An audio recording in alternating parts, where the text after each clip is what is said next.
할렐루야. 아멘. 갈라디아서는 이 성경 66권 중에 이 복음의 본질, 어떤 복음의 핵심을 가장 잘 나타내고 있는 책이라고 할 수가 있겠습니다. 우리가 복음의 본질이라는 것은 믿음으로 말미암아 하나님의 은혜로 우리가 구원받았다라는 이신칭의의 복음입니다. 그런데 이제 계속해서 이제 그 갈라디아 교회의 거짓 교사들이 이제 율법주의를 강조하게 되죠. 그래서 이제 율법을 경계할 것을 계속해서 이제 갈라디아에서 이런 모습 저런 모습으로 말씀하고 있습니다. 그래서 특별히 우리가 이제 율법을 지키는 것이 우리가 예수 믿고 또 복음주의자가 되어도 우리는 또 율법을 지키게 됩니다. 그런데 율법주의에서 율법을 지키는 거하고 복음주의자가 율법을 지키는 것은 본질적으로 전혀 다릅니다. 현상적으로는 똑같아 보일지 모르겠지만 우리도 이제 10계명의 이제 계명들을 지키잖아요. 그렇다고 우리는 율법주의자가 아니잖아요. 율법주의자들은 자기가 율법을 지켜서 내 의로 구원받는다 이런 생각을 하는 것이고, 우리 복음주의자들은 하나님의 은혜로 구원을 받았는데 그러면 어떻게 우리가 하나님 뜻대로 살아갈까, 하나님 자녀답게 살아갈까 하다 보니까 하나님이 주신 율법을 우리가 따르게 되는 것이죠. 그래서 겉으로 볼 때는 율법주의자나 복음주의자가 똑같아 보입니다. 그런데 그 본질은 전혀 다르다라는 것입니다. 이것을 우리가 이제 분별하면서 말씀을 계속해서 보아야 되는 것입니다. 그런데 이 갈라디아에서는 이 율법주의자만 경계하는 것이 아니라 이제 후반부로 가면은 이제 영지주의자들도 경계하는 것을 볼 수가 있습니다. 우리가 하나님의 은혜로 구원받아서 참 자유를 얻게 됐잖아요. 죄와 사망의 권세로부터 자유를 얻게 되는데 그 자유를 방탕하게 아무렇게나 써서는 안 된다는 것입니다. 그래서 영지주의자들은 하나님 은혜로 구원받았기 때문에 그냥 우리가 육체적인 삶은 아무렇게나 살아도 된다라는 그 이단들이 있었거든요. 그래서 우리는 믿음으로 하나님의 은혜로 구원받았지만 방탕하게 살아서는 안 되고 사랑의 실천을 해야 된다는 게 이제 후반부에 이렇게 말씀하고 있습니다. 그래서 갈라디아서 이렇게 그 전반부와 후반부를 나누어 본다면은 그 앞부분에서는 율법주의자들 집중적으로 이제 비판하고 경계하고 있다면은 이제 후반부에 우리가 지금 나누는 그 5장 6장은 이제 갈라디아서 이제 마무리하는 후반부거든요.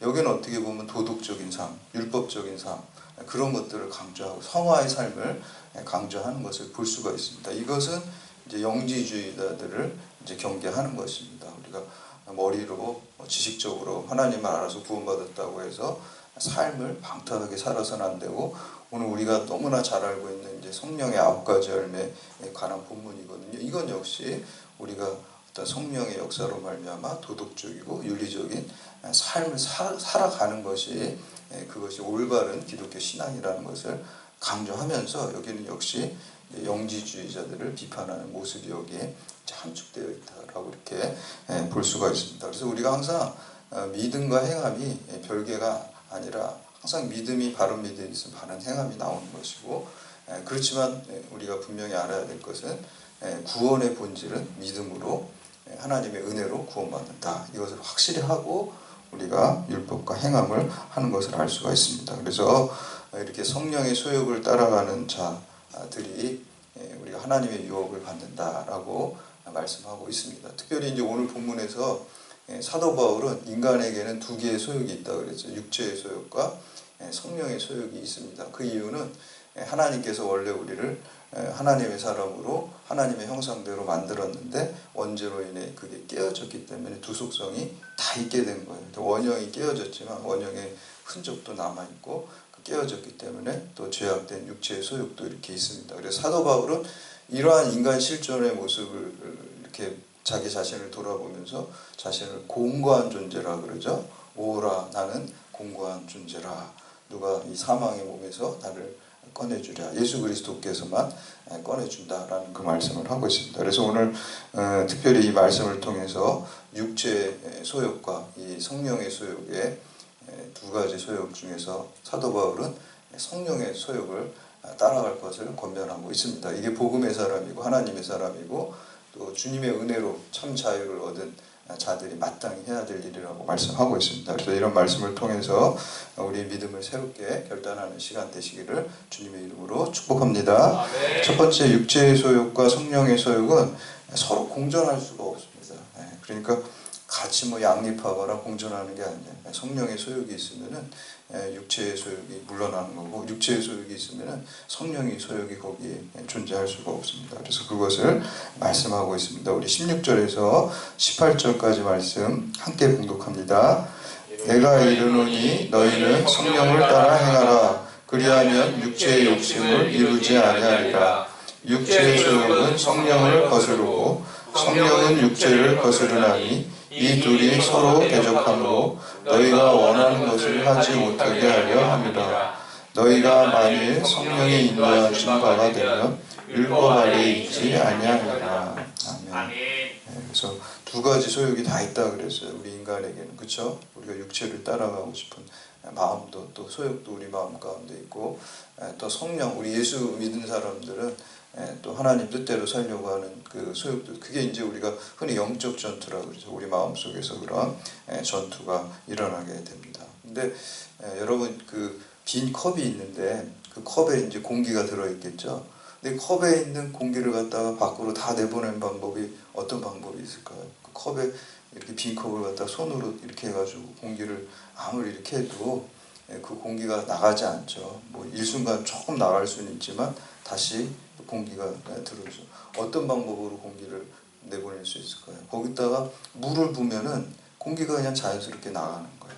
마찬가지입니다. 우리 스스로 힘으로 우리 안에 육체의 소욕을 자꾸 내보내려고 한다고 내보내지지가 않습니다. 이게 불교의 방법이에요. 사실 내 스스로 마음을 비우고 욕심을 비우고 하는 방법이에요.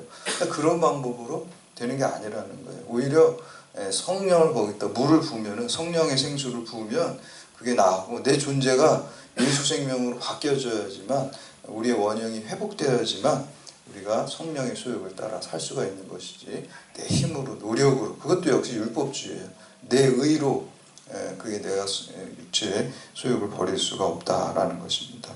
하나님께서는 그 인간에게 자유의지를 주셨어요. 그래서 우리에게 두 길이 있잖아요. 육체의 소욕을 따르는 길과 성령의 소욕을 따르는 두 길이 있는데 우리가 선택할 수 있어요.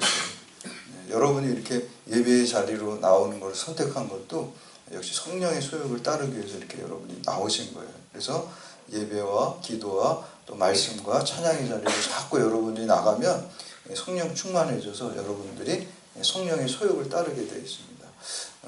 그 인디안 부족의 그 할아버지가 손자를 앉혀놓고 이제 교육을 시키는데 그 손자한테 이런 얘기를 했어요. 우리 인간들에게는 이 마음속에 두 마리 늑대가 있다, 이렇게 얘기를 해요.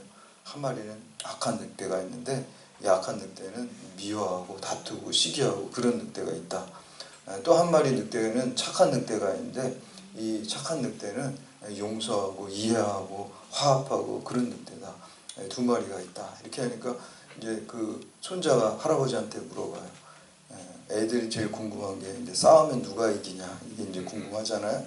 그래서 이제 둘 중에 할아버지 누가 이기나요? 이렇게 물어보니까 할아버지가 네가 먹이를 많이 주는 늑대가 이긴다, 이렇게 이제 얘기를 했다는 거예요. 그래서 우리가 우리 마음속에 육체의 소욕도 있고 성령의 소욕도 있지만 우리가 예배의 자리로 성령 충만함을 사모하면서 우리 자유의지를 가지고 나올 때 성령으로 충만함으로 이길 수 있다라는 그러한 것입니다. 그래서 이 성령의 소욕과 육체의 소욕은 마치 이제 제로섬 게임처럼 성령의 소욕이 들어오면 육체의 소욕이 나가게 되고, 육체의 소욕이 들어오면 성령의 소욕이 거할 수가 없게 되는 것입니다. 그래서 그걸 오늘 본문에서 말씀하고 있습니다. 두 번째는 이 다음과 같은 육체일을 하는 자들은 하나님의 나라를 유혹으로 받지 못하는 것입니다. 우리가 육체의 소욕을 따르는 것은 일시적으로 뭐 즐거울 수가 있어요. 그러나 그런 사람들은 하나님의 유혹을 받지 못한다고 우리 성경에서 분명히 말씀하고 있어요. 뿐만 아니라 하나님의 유업을, 영원한 천국을 받지 못할 뿐만 아니라 육체의 소욕을 따르다가는 이생 안에서도 망치게 돼요. 요즘 뉴스 같은 데 보면 막 연예인들이 무슨 뭐 마약이나 뭐 이런 거 하는 것들 많이 있잖아요. 그런 육체의 어떤 소욕을 따르다 보면 자기 인생도 하나님 나라 유업을 떠나서 여기 현생에서도 자기의 어떤 커리어나 자기의 어떤 명예나 이런 거를 다 잃어버리게 돼 있어요. 그래서 육체의 소욕을 따라가는 것은 멸망할 수밖에 없다라는 것입니다. 그래서 19절에서 21절까지 말씀 함께 봉독합니다. 시작. 육체의 일은 분명하니 곧 음행과 더러운 것과 호색과 우상숭배와 주술과 원수 맺는 것과 분쟁과 시기와 분냄과 단지는 것과 분열함과 이단과 투기와 술취함과 방탕함과 또 그와 같은 것들이라. 전에 너희에게 경계한 것 같이 경계하노니 이런 일을 하는 자들은 하나님의 나라를 유업으로 받지 못할 것이요. 아멘. 핵심이 육체의 소욕을 따라가면 하나님 나라를 기업으로 못 받는다. 얼마나 무서운 말입니까? 이거 그냥 쓱 지나갈 일이 아닙니다. 하나님이 천국 못 간다는 거예요. 영벌에 처한다는 거예요. 근데 이제 오늘 이렇게 육체를 열거를 했는데 이렇게 가만 보니까 네 가지 범주를 이렇게 구분할 수 있어요. 첫 번째는 유욕의 죄입니다. 그거는 음행과 더러움과 호색에 대한 거예요. 음행이라는 것은 율법에서 나온 음행을 저지르지 말라는 거고, 더러운 것은 좀 더 포괄적인 성적인 방종을 말하는 거고, 호색이라는 것은 이 성적인 것을 계속 이제 지속적으로 그 탐닉하는 것을 이제 얘기를 합니다. 두 번째는 불신앙의 죄로 이렇게 분류가 될 수 있어요. 그게 우상 숭배와 그 주술이라고 할 수 있습니다. 그래서 이단 종교라든지 그런 하나님 이외의 것을 섬기는 그 우상 숭배하고, 주술도 그 이방 종교에서 그 주술사들이 어떤 그 마술이나 술책을 이용해서 병든 자를 고치게 하는 미신적인 행, 이런 것들을 하면 안 된다 그러고요. 세 번째는 불화의 죄입니다. 그래서 원수 맺는 것, 분쟁, 시기, 분냄, 당짓는 것, 분열함, 또 이단은 파당을 짓는 것을 얘기를 하거든요. 어떤 교리적인 것뿐만 아니라, 그리고 투기, 이렇게 이제 시기하는 것이죠. 그리고 여기 당짓는 것이라는 그 헬라어 원어에 보면 사꾼이라 그래요. 사꾼이라는 게 에리도스라는 헬라어에서 이제 나온 건데, 이거는 어떤 객관성이나 합리성적인 판단을 떠나서 그냥 자신의 이익에 의해서 어느 정파를 무조건 추구하는 거예요. 그러니까 합리성, 객관성 이런 거 없어요.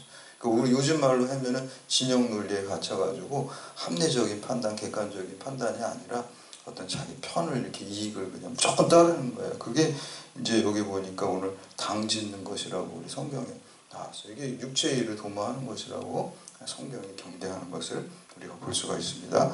네 번째는 술 취함과 그와 동반되는 죄입니다. 그래서 술 취함, 방탕함, 그래서 술을 먹어가지고 막 이성을 잃어버리고 또 거기에서 파생되는 뭐 방탕한 일들을 하게 되고 남한테 피해를 주고 폭력적으로 되고 뭐 이런 것들을 다 포함하는 거예요. 술로 인해 발생하는 그런 것들, 그런 것도 육체의 일을 도모하는 것이다 라고 이렇게 말씀하고 있습니다. 이런 사람들은 하나님의 나라를 유업으로 받을 수 없습니다. 그리고 마지막으로 세 번째, 예수 생명으로 사는 자는 성령의 열매를 맺습니다. 우리 22절, 23절 말씀 함께 봉독합니다. 시작.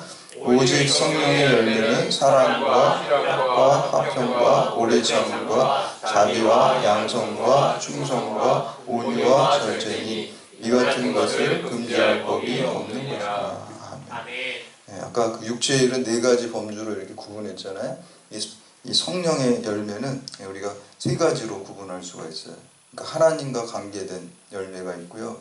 다른 이웃과 관계된 열매가 있고요. 나 자신과 관계된 열매가 있어요. 그래서 하나님과 관계된 열매는 사랑과 희락과 화평입니다. 사랑은 아가페 사랑이죠. 하나님께서 우리에게 주신 그 사랑. 그 사랑이 우리가 종교라고 하잖아요. 기독교는. 그 사랑을 받아서 우리가 하나님 사랑, 이웃 사랑하는 것을 하는 게 그게 성령의 열매예요. 이타적인 사랑이죠. 희생적인 사랑이죠. 하나님의 사랑이죠.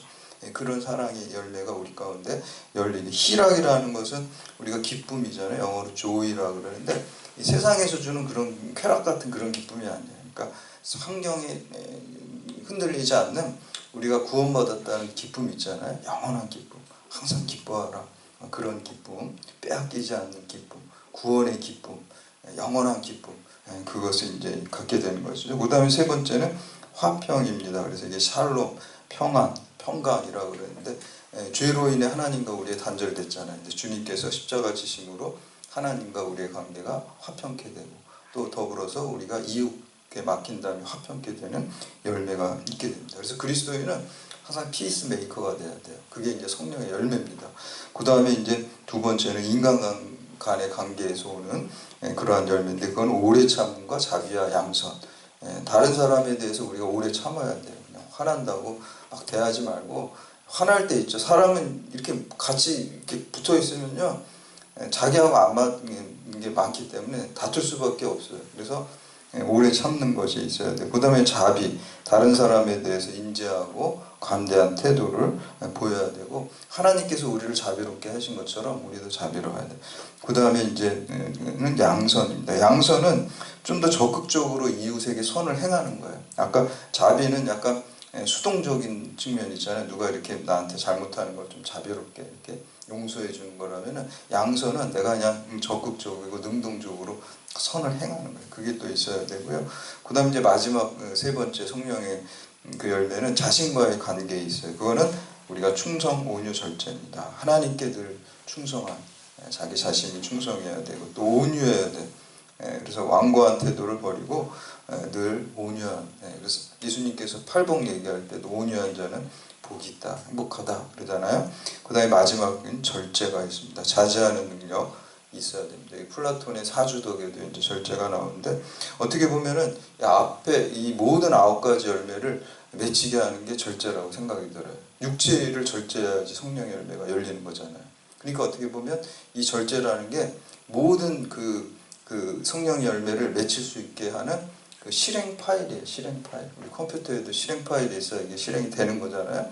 이 절제가 그런 역할을 합니다. 근데 가만 보니까 9가지라고 하는데 성령의 열매들이라고 안 하고 있죠. 그렇죠? 복수가 아니에요. 성령의 열매 이렇게 단수로 나오는 거 볼 수가 있잖아요. 이 성령의 열매가 각각 따로 떨어져 있는 게 아니라 성령 충만하면 거기서 이게 9가지 형태로 드러나는 거예요. 단수예요. 그러니까 성령 충만함만 받으면 될 줄로 믿습니다. 그래서 우리가 늘 항상 성령 충만함을 간구하고 또 사모함으로써 성령의 도우심을 받아서 이렇게 성령의 열매를 맺고, 또 하나님의 뜻을 여러분의 삶을 통해서 하나님의 뜻을 이루고 하나님께 영광 돌리고 하나님 나라의 유업을 받는 여러분들이 다 되시기를 주님의 이름으로 축원합니다. 네.